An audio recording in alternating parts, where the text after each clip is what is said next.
Welcome back to another video for discrete mathematics. For this topic, it's all about the predicates and quantifiers assignment 3. So what is the predicates and quantifiers?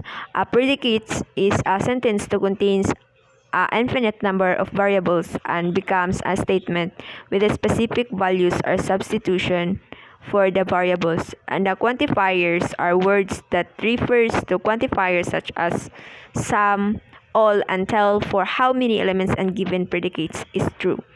And then the purpose of the in predicates logic, predicates are used alongside quantifiers to express the extent predicate is true over a range element. And then there are two types of quantifiers in predicate logic: universal quantifiers and existential quantifiers. And here's the assignment 3. Let Qx be a statement x plus y greater than 2x if the domain consists all of integers. What are the truth tables? I mean values. Then number 1, my answer is false. Number 2 is false. And then number 3, false. And true, false. And here's the solution for the truth values to come up this answer.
For the next question, determine the truth values of each of these elements if the domain consists all over integers. And then my answer number 1 is true. Kaya kuan man siya, gi-explain na nako siya sa akong video. And then my answer number 2, it's true Japon. And then number 3, ang ako Japon answer kay true. And then the last is false. So let's watch this for the solution on how to come up with true values. And then let's go.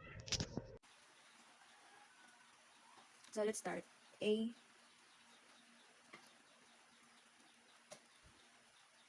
Solve natin siya for example. So 4 plus 1 less than by n.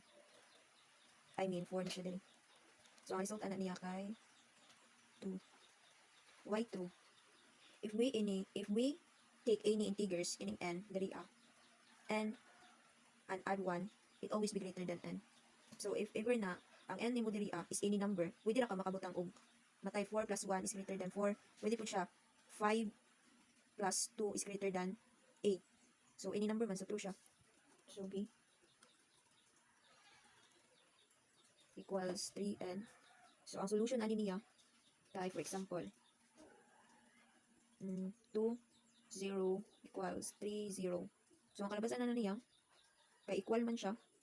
So therefore it is true. Ito ang answer niya. So see?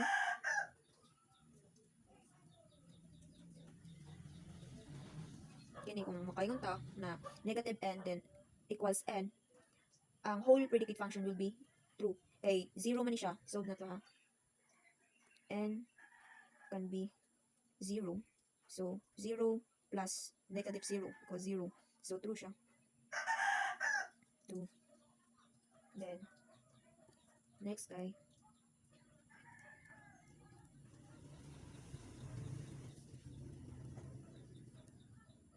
ang solution na niya kay 3n less than equal to 4n. So for example, n can be negative 1. Then so ang n mo is negative 1. 3 negative 1. Then less than 4 negative 1. So it is false. Mo result na siya false. Kay less than kaya nga naman, if any one value becomes false, then the predicate function will be false. False siya. And that's my answer. And that's all. Thank you. For the last question for this assignment using predicates and quantifiers. So here's the statement. There is a student who has taken more than 21 credit hours in a semester and received all A's. So the extensional quantifiers using the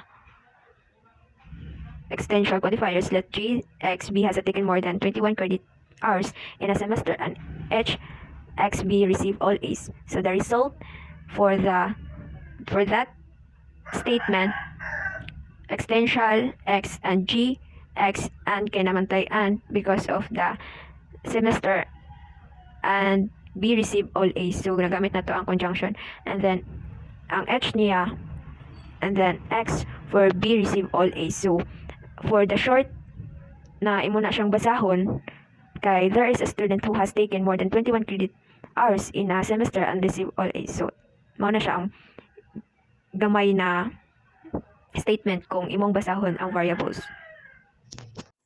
So let's start. There is a student who has taken more than 21 credit hours in a semester and received all A's. So ang atong pangitaon na niya is ang variables.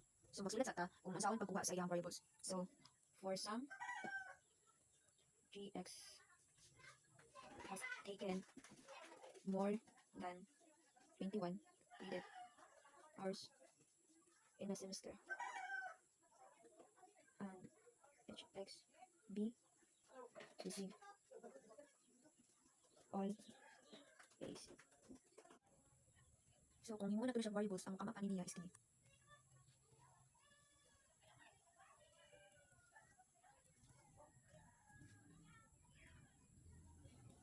Tingnan naman, so kung basahon na to ni siya in short ani, kaya nakuha naman nato siya no. So for some GX, so kini, ang for some niya is kini I mean, pag-translate nimo, ang for some GX is kini has taken more than 21 credit hours in a semester and natay conjunction that HXB receive all A's. So in short, ang pagbasa niya, ang mukamapan niya kay kini. So there is a student who has taken more than 21 credit hours in a semester and received all A's. So that's all. Thank you.